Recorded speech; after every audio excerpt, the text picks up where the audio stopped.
Hello दोस्तों, जैसे आज हम आपको ज्वालामुखी वॉल्केनो के बारे में बताने जा रहे हैं। तो हम देखते हैं ज्वालामुखी होता क्या है, ज्वालामुखी के प्रकार क्या हैं, ज्वालामुखी मुखी से क्या निकलता है, ज्वालामुखी क्या नुकसान है, क्या फ़ायदे हैं, यानी कि लाभ और हानि देखते हैं। उसके बाद ज्वालामुखी के प्रकार देखेंगे। चलो हम स्टार्ट करते हैं। ज्वालामुखी क्या है? ज्वालामुखी एक क्या होता है, छिद्र होता है, जिससे होकर क्या होता है, पृथ्वी के अंदर की जो अत्यंत गर्म तप्त लावा, गैस, जल एवं चट्टाने के टुकड़े युक्त पदार्थ पृथ्वी के धरातल पर प्रकट होते हैं। ज्वालामुखी का मतलब क्या है? जो पृथ्वी के अंदर उसके तप्त गर्म लावा, गैस, जल और चट्टान के टुकड़े क्या होते हैं, पृथ्वी के अंदर से निकलता है और निकल कर क्या होता है, इस धरातल पे आ जाता है। ठीक है। अब ज्वालामुखीयता क्या होती है? इसमें पृथ्वी के आंतरिक भाग में मैग्मा एवं गैस उत्पन्न होने से लेकर धरातल के अंदर तक ऊपर लावा प्रकट होने, ठंडा होने के कारण समस्त प्रक्रिया शामिल होती है।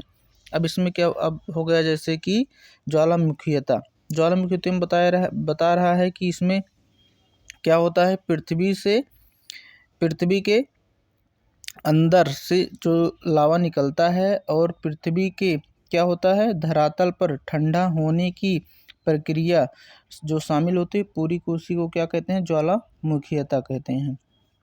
अब देखते हैं लावा क्या होता है और मैग्मा क्या होता है। सबसे पहले लावा देखते हैं। लावा पृथ्वी के अंदर वह तप्त पदार्थ होता है जो ज्वालामुखी छिद्र से क्या होता है, बाहर आता है। अब इसमें लावा बता रहा है पृथ्वी के अंदर जो तप्त यानी कि बहुत ही गर्म रहता है, एक पदार्थ है, तरल पदार्थ है, जो क्या होता है, ज्वालामुखी के छिद्र से क्या होता है, बाहर आता है। अब उसको देखते हैं मैग्मा। ठीक है, इसमें मैग्मा आगे आ गया हमारा। मैग्मा पृथ्वी के अंदर वह तरल पदार्थ होता है जो बाहर नहीं आ पाता, अंदर ही ठोस जमकर बन जाता है। अब इसमें मैग्मा हो गया कि वह पृथ्वी के अंदर वह तरल पदार्थ होता है जो बाहर नहीं आ पाता है और पृथ्वी के अंदर ही जमकर ठोस बन जाता है।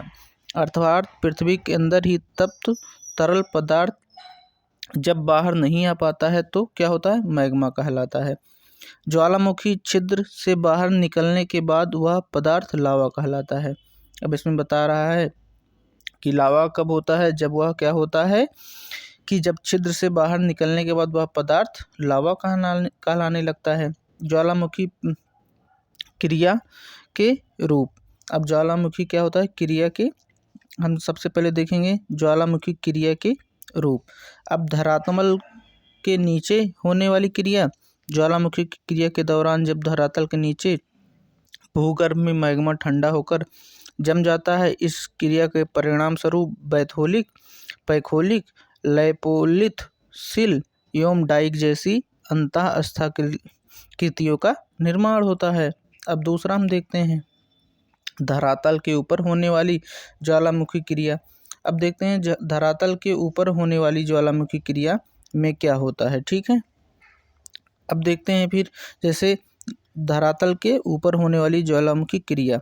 ज्वालामुखी क्रिया के दौरान जब धरातल के ऊपर आकर लावा ठंडा होकर जम जाता है, इस क्रिया के परिणाम स्वरूप ज्वालामुखी पर्वत, पठार, गर्म जल के झरने, गेसर, धुआंरे आदि का निर्माण होता है। ठीक है, अब देखते हैं कि ज्वालामुखी से निस्तृत पदार्थ। अब देखते हैं ज्वालामुखी क्रिया जब होती है उससे बहुत से क्या होते हैं, पदार्थ निकलते हैं जो हमारे लिए बहुत उपयोगी होते हैं, जैसे और बहुत गैसें भी निकलती जो इन्वायरमेंट के लिए नुकसान भी है। ठीक है, अब देखते हैं सबसे पहले हम देखते हैं ज्वालामुखी क्रिया से क्या होता है, गैस।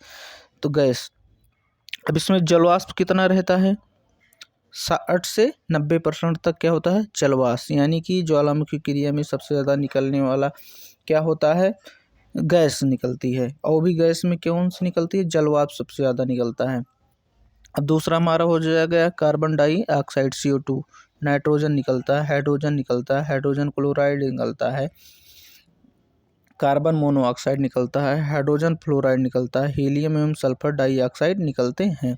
अन्य पदार्थ जैसे क्या निकलते हैं, धूल निकलता है और राख निकलेगी, चट्टान के टुकड़े भी निकलेंगे। ठीक है, ये तो आप जानते ही हैं। अब देखते हैं ज्वालामुखी क्रिया से संबंधित पदार्थ। अब देखते हैं क्या होता है हमारा लैपली। लैपली किसको कहते हैं, जो मटर के दाने के आकार के टुकड़े के जैसा होता है। अब इसमें इसके साइज की बात कर रही है कि ज्वालामुखी क्रिया से जो पदार्थ निकलता है उसकी साइज कैसी होती है, छोट होता है, बड़ा होता है कि बहुत बड़ा होता है। तो उसमें सबसे पहले हम लैपली को देखें, जो है क्या, मटर के दाने के आकार के टुकड़े के बराबर। दूसरा होता है टप। टप क्या होता है, धूल एवं राख से बनी चट्टान के टुकड़े। टप किसको कहते हैं, धूल और क्या होती है, जो राख से बनी चट्टानें होती हैं उसके टुकड़े होते हैं। अब जिससे बम, बड़े आकार की क्या होती है, चट्टानी टुकड़े होती हैं। ठीक है, अब देखते हैं। ठीक है, अब इसमें देखते हैं कि आगे देखते हैं फ्यूमिक। अब फ्यूमिक क्या होता है, जल से कम घनत्व वाले, जल पर तैर सकने वाले योग्य चट्टानी टुकड़े। अब इसमें आ गया फ्यूमिक क्या होता है। अब बोलोगे सर फ्यूमिक क्या है, तो भैया इसमें जल से कम घनत्व वाले जो टुकड़े होते हैं, जो जल पर क्या कर सके, वो तैर सके, योग्य वाली चट्टानी को क्या कहते हैं, फ्यूमिक कहते हैं। पायरो क्या हो जाएगा, पायरोक्लास्ट। इसमें क्या होता है, धरातल पे आए बड़े बड़े शिलाखंड। अब पायरोक्लास्ट क्या है, तो इसमें क्या है, जो ज्वालामुखी क्रिया से अंदर से क्या होते हैं, वो निकलते हैं, धरातल पे आते हैं और वो बड़े बड़े क्या होते हैं, शिलाखंड होते हैं। ठीक है, अब देखते हैं हमारा क्या है मैफिक। मैफिक क्या होता है, गहरे रंग के खनिज मैग्नीशियम की अधिकता। मैफिक में क्या होता है, गहरे रंग के खनिज होते हैं, इसमें सबसे ज़्यादा क्या होता है, मैग्नीशियम की अधिकता होती है। ठीक है, अब इसमें होता है फेलिक्स क्या है, हल्के रंग के खनिज सिलिका एवं क्या हो जाता है, फ्लेस्फार का अधिकता होती है। फ्लेसिक में क्या हल्के रंग के खनिज होते हैं और इसमें सिलिका और फ्लेस्फार की अधिकता होती है। ठीक है, इसमें हम देखते हैं, आगे चलते हैं। लावा। लावा क्या होता है, लावा के प्रकार। अब सिलिका की मात्रा के आधार पर लावा कितने प्रकार का होता है, 2 प्रकार का होता है। ठीक है, नंबर 1 क्या होता है, अम्लीय लावा। यह अत्यंत गाढ़ा और चिपचिपा होता है। अम्लीय लावा क्या होता है, यह अत्यंत गाढ़ा और क्या होता है, चिपचिपा होता है। नंबर 2, सिलिका की मात्रा क्या होता है, इसमें 65 से 80% तक होता है। ठीक है, अम्लीय लावा में सिलिका की मात्रा कितना होता है, 65 से 80%। इसका रंग क्या होता है, पीला। ठीक है, ठीक है, और इसका घनत्व क्या होता है, कम होता है। ठीक है, इसमें क्या होता है, सोडियम, पोटेशियम, एल्युमिनियम और फ्लस्फर पाया जाता है। ठीक है, आगे हम देखते हैं, यह धरातल पर दूर तक नहीं फैल पाता। कारण इसमें क्या है, एक गाढ़ा होने के कारण, बल्कि क्रेटर के आसपास क्या कर देता है, एक शंकु का निर्माण करता है। ठीक है, शंकु को आप जानते हैं, जिसकी ऊंचाई क्या हो जाती है, बढ़ती चली जाती है, जहाँ से वो निकलता है वॉल्केनो के पास। ठीक है, अब देखते हैं हमारा दूसरा क्षारीय लावा। क्षारीय लावा यह कम गाढ़ा एवं कम चिपचिपा होता है। क्षारीय लावा में क्या हो जाएगा, यह कम गाढ़ा होगा और क्या हो जाएगा, कम चिपचिपा होता है। अब जान लो, तो इसमें सिलिका की मात्रा क्या है, 40 से 55% होता है। इसका रंग क्या होता है, रंग गहरा होता है। इसका घनत्व क्या होता है, अधिक होता है। ठीक है, इसमें मुख्यतः लोहा, मैग्नीशियम एवं चूना पाया जाता है। इसमें मुख्यतः क्या पाया जाता है, लोहा पाया जाएगा, मैग्नीशियम पाया जाएगा और क्या पाया जाएगा, चूना पाया जाएगा। ठीक है, यह धरातल पर दूर तक फैल जाता है क्योंकि यह हल्का होता है और कम चिपचिपा होता है, यानी कि इसमें फैलाव ज़्यादा हो जाएगा। यह शील्ड नुमा शंकु का निर्माण करता है। ठीक है, इसका विस्फोट या उद्गार अम्लीय लावा की अपेक्षा कम तीव्र और कम विस्फोटक होता है। इसका जब विस्फोटक होता है, उद्गार होता है, अम्लीय लावा की अपेक्षा इसमें कम तीव्रता होती है और क्या हो जाता है, कम विस्फोटक होता है। ठीक है, आगे देखते हैं। ज्वालामुखी का वर्गीकरण। अब देखते हैं हम ज्वालामुखी का वर्गीकरण। ज्वालामुखी वैसे तो 3 प्रकार का होता है। अब इसमें देखते हैं, इसे बोला है सक्रियता के आधार पर। ठीक है, सक्रियता के आधार पर हम देखें, सक्रिय ज्वालामुखी यानी कि एक्टिव वॉल्केनो। इन ज्वालामुखियों से लावा, गैस, जलवाष्प एवं विखंडित पदार्थ सदैव निकलते रहते हैं। अब देख तो हमें सक्रिय शब्द से ही पता चल गया कि ऐसा कोई ज्वालामुखी होगा जिसमें क्या होगा, लावा, गैस, जलवाष्प और विखंडित जो पदार्थ होते हैं वो क्या होते होंगे, हमेशा निकलते होंगे भाई, तभी तो सक्रिय है। अब जैसे कुछ हमारे हो गए प्रमुख सक्रिय ज्वालामुखी। ठीक है, ये कहाँ पे हैं और किस देश में, किस द्वीप में स्थित हैं, इसके बारे में देखते हैं। जैसे हमारा है किलायू। जो हमारा किलायू एक क्या है, सक्रिय ज्वालामुखी, वो कहाँ पे है, हवाई द्वीप अमेरिका में है। ठीक है, अब दूसरा देखते हैं स्ट्रोम्बोली। ये कहाँ है, लिपारी द्वीप में। स्ट्रोम्बोली लिपारी द्वीप में। सिसिली भूमध्य सागर का किसे क्या कहते हैं, प्रकाश स्तंभ कहते हैं, क्योंकि ये एक्टिव है, इसमें से हमेशा दीप्त निकलता रहता है और इसमें से क्या होता है, ये भूमध्य सागर में है इसलिए इसे भूमध्य सागर का क्या कहते हैं, प्रकाश स्तंभ भी कहते हैं। अब देखो कोटोपैक्सी कहाँ है, इक्वाडोर में है। एटना कहाँ है, टाना कहाँ है, इटली में है। माउंट एब्रुस कहाँ है, अंटार्कटिका में है। बैरन द्वीप सबसे इम्पोर्टेंट, अंडमान निकोबार भारत में, सुमात्रा महाद्वीप के पास, सुमात्रा द्वीप के पास, जो हमारा बंगाल की खाड़ी में स्थित है। भारत का एकमात्र क्या है, बैरन द्वीप जो है अंडमान निकोबार में द्वीप के में है। और यहाँ पे क्या होगा जाएगा, दूसरा देखते हैं लगेंगा ए बगाना, कहाँ पे है, पपुआ न्यू गिनी में है। ठीक है, आगे देखते हैं सुमेरु, मेरापी दुकानो और सिनम्बांगा अंगुआ इंडोनेशिया में। ठीक है, आज देखते हैं अगला इम्पॉर्टेंट है मोना लाओ, ये कहाँ पे, हवाई द्वीप। ठीक है, अब आगे देखते हैं, अब आगे हमारा क्या हो जाएगा, ओजेज डेल सलाडो। अभी बहुत ही इम्पॉर्टेंट है, बहुत एग्जामों में पूछा जाता है। ओजाजो डेल सलाडो ये कहाँ पे है, अर्जेंटीना एवं चिली की सीमा, दक्षिण अमेरिका। ठीक है, अभी हम आपको बताएं कि बहुत ही इम्पॉर्टेंट है, जब कोई दो राज्य या दो देश या दो अंतर्राष्ट्रीय सीमा की सीमा पर कोई भी चीज़ हो तो बहुत ही इम्पॉर्टेंट होता है, चाहे ज्वालामुखी हो, चाहे नदी हो, चाहे पहाड़ हो, चाहे पर्वत हो, कुछ भी हो, जल संत हो, तो बहुत ही इम्पॉर्टेंट बन जाता है। तो इसमें हम क्या लगा देंगे, स्टार है। ठीक है, स्टार है। तो आगे देते हैं, अब सेकंड होता है सुषुप्त ज्वालामुखी। सुषुप्त मतलब क्या हो जाएगा, वैसे जो ज्वालामुखी जो सक्रिय नहीं है परंतु कभी कभी विस्फोट हो सकते हैं। सुषुप्त ज्वालामुखी मतलब क्या हो गया कि ऐसे ज्वालामुखी जो वर्तमान समय में सक्रिय नहीं है, लेकिन ये भविष्य में या कभी कभी क्या होता है, इसमें विस्फोट हो सकते हैं। बहुत समय पहले इसमें विस्फोट हुआ हो, लेकिन वो क्या हो, प्रेजेंट टाइम में वो सक्रिय ना हो, शांत हो गया हो, तो लेकिन उसमें विस्फोट होने की संभावना है। उसी को क्या बोलते हैं, सुषुप्त ज्वालामुखी। अब इसमें हो गया कुछ ज्वालामुखी जो सुषुप्त ज्वालामुखी हैं, उनका स्थान और उनका नाम दिया गया है। उसमें देखते हैं विसुवियस इटली, ये कहाँ पे है, विसुवियस सुषुप्त ज्वालामुखी इटली में है। फ्यूजियामा कहाँ है, जापान में। क्राकाताओ कहाँ पे है, इंडोनेशिया में। नारकेडम द्वीप कहाँ पे है, जो एक सुषुप्त ज्वालामुखी है, वो अपने देश भारत में है, अंडमान निकोबार द्वीप में है।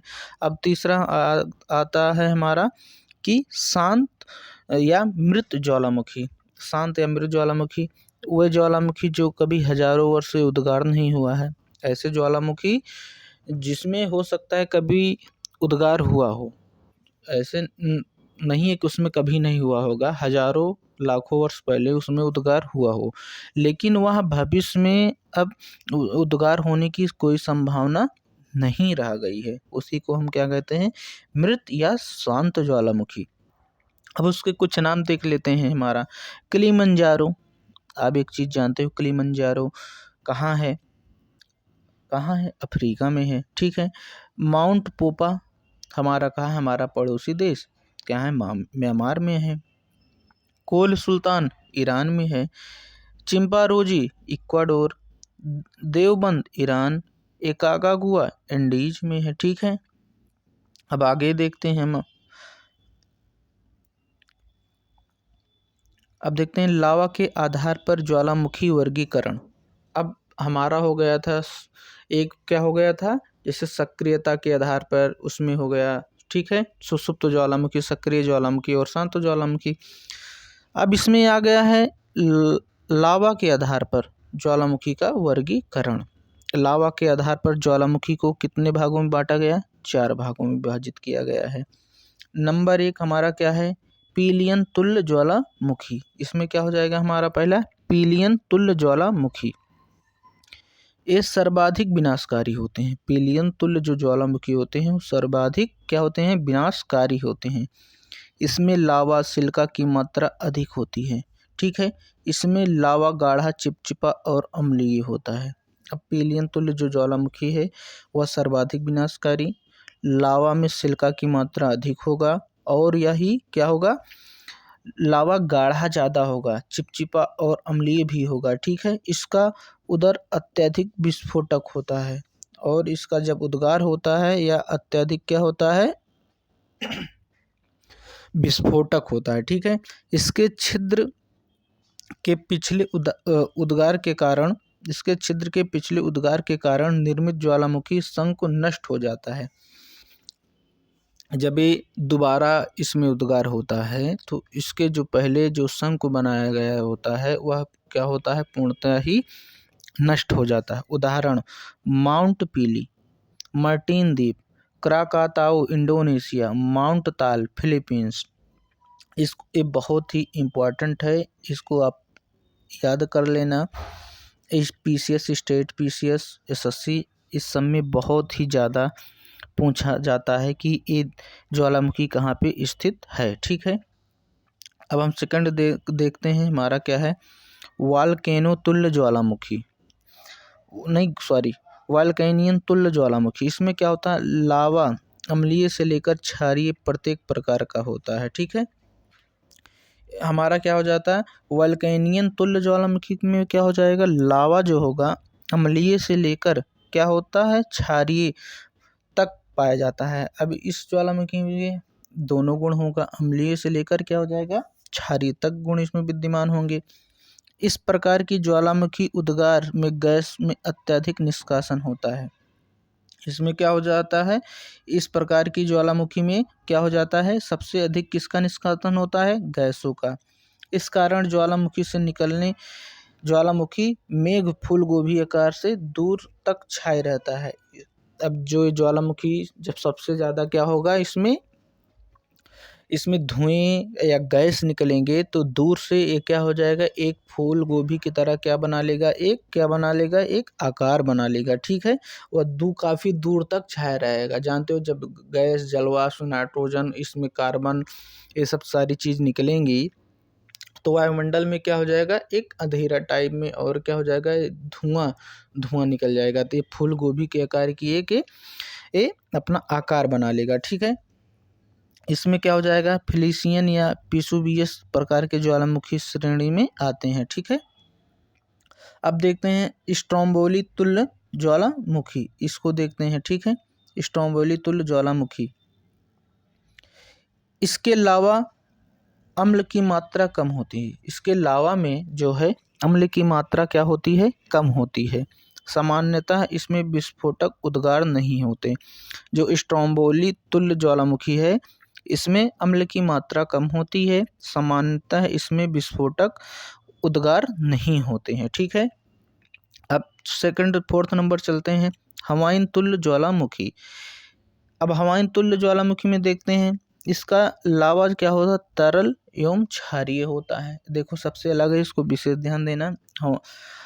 हवाईयन तुल्य ज्वालामुखी, इसमें लावा क्या होता है, तरल होता और क्षारीय होता है। इसमें उद्गार प्रायः शांत होते हैं। ठीक है, इससे निकलने वाला दूर तक फैलकर जमा हो जाता है, जिसे शील्ड नुमा क्या होता है, शंकु का निर्माण करता है। हवाईयन तुल्य ज्वालामुखी, इसमें क्या होता है, इसमें कम क्षारीय अरे सॉरी, इसमें जो लावा तरल होता है और क्षारीय होता है, इसमें शांत जो उद्गार होता है प्रायः क्या होता है, शांत होता है। यह इसका लावा दूर तक फैलता, क्योंकि देखो तरल क्या है, लावा तरल है, तरल चीज क्या तब बहता है पानी की तरह। और यह क्षारीय है, क्योंकि जब ये बहेगा तो दूर तक फैलेगा और यह एक शील्ड नुमा शंकु का क्या कर लेगा, निर्माण कर लेगा। ठीक है, आगे चलते हैं। अब इसमें देखते हैं कि हमारा हमारा एक चीज़ देखते हैं इसमें कि प्लेट टेक्टोनिक, सॉरी अब आज इतना ही बताएंगे।